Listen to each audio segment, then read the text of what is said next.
Nigeria's commercial capital, Lagos, in the small hours. It may seem a strange start to the working day, but driving through darkened streets is a morning ritual for banker Philip Ube. Setting off from his home well before sunrise is the only way he can be sure of getting to work on time. You can see the road is so free because I've had to beat the traffic.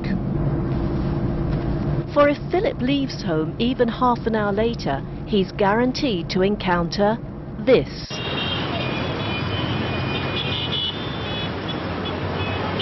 Traffic chaos is a daily challenge for rush hour commuters across the city.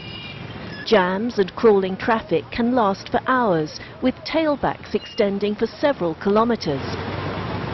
It's a recipe for pollution, lost working hours, stress at home and road rage. And believe it or not, it used to be worse. It got to a point that it would take you almost 4 hours to do a 5-kilometer journey. And it means that people workers start getting up, waking up at 4 o'clock in the morning and leaving their houses at 5 o'clock to get to work.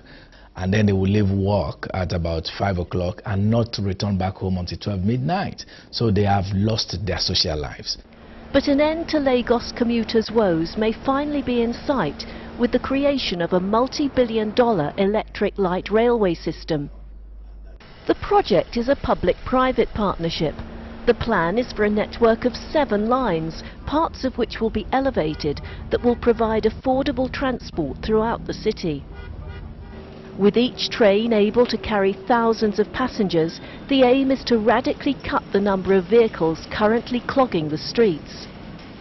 For Lagos's worn-out commuters, the scheme is long overdue. Be cheaper, faster, and there's this bad traffic on this road. If you were to make things faster, you won't have to spend 3 hours for a journey of 35 minutes. The contract for the first phase of the network, the so-called Blue Line, has gone to a Chinese company, the China Civil Engineering Construction Corporation. While many Chinese workers have been brought in to work on the project, it's also providing employment and training for thousands of locals. Directly and indirectly, it's predicted the rail network will provide some 5,000 jobs. I don't know anything. Before I came here, I'm a labor. They employ me as a labor worker here. And now I'm a welder now.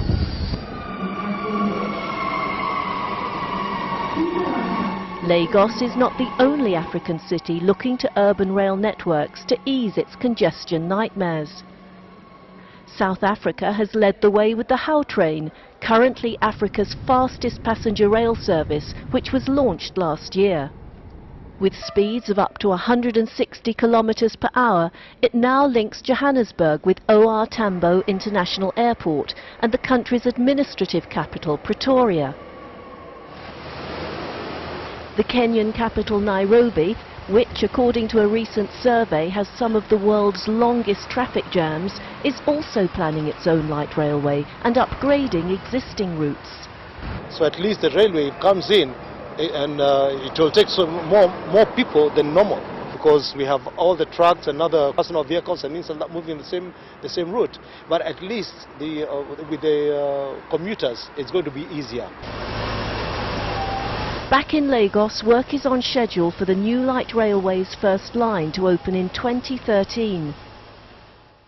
Meanwhile, early rising commuters like Philip Ube will continue to get up before dawn and look forward to the day when they can set off for work a few hours later.